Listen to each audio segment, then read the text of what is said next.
officer was based on internal standards, not on state law. So we never made a determination that any type of law was violated. But internally, we have certain practices, certain training that we adhere to. Evidence came to my attention that we were not adhering to that training or those tactics that were deployed that night were not consistent with our training or tactics, and for that reason, that probationary employee was terminated. Can you describe the training and tactics that were not adhered to? I can't go into great detail because I think Mr. Larizzo said that the video itself or any details of the case are going to be sealed. But I can tell you that when we apprehend people, criminals, we still have to do it in the safest manner that we can do it possible. And again, we have to react dynamically to different situations.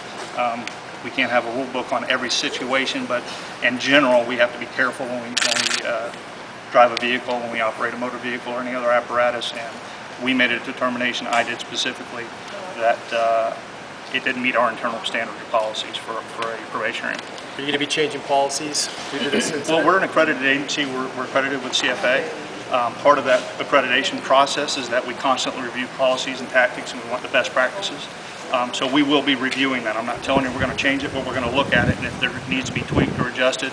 The last thing we want is any agency or included to ever have a tragedy like this, because regardless of criminal charges, a person's life was lost, and that's always a tragedy. You heard Crystal Brown, and she's still so devastated by all of this. Have things changed as a result of this in your department, do you feel?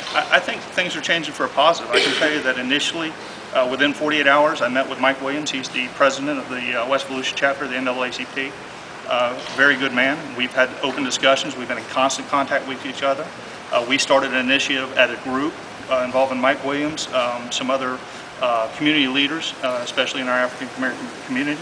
Every other week we go out on community walks where we're actually going door to door, we're knocking on doors, we're introducing ourselves, we're seeing how we can improve our service. So again, this is a tragedy regardless of criminal charges. We are going to evaluate our policies and our tactics to see if we need to make any adjustments, or was this a tragedy.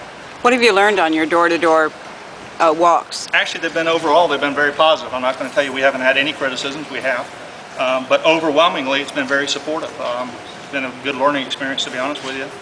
And we're trying to gauge our reaction and our responses to the community based on their true needs. And I think we're getting a better understanding of, what's really happening in neighborhoods and what needs to be addressed. It might be a minor juvenile complaint. It might be street lighting. It could be anything. It could be law enforcement presence. So I think the more communication we have, the better it is for everyone. Thank you.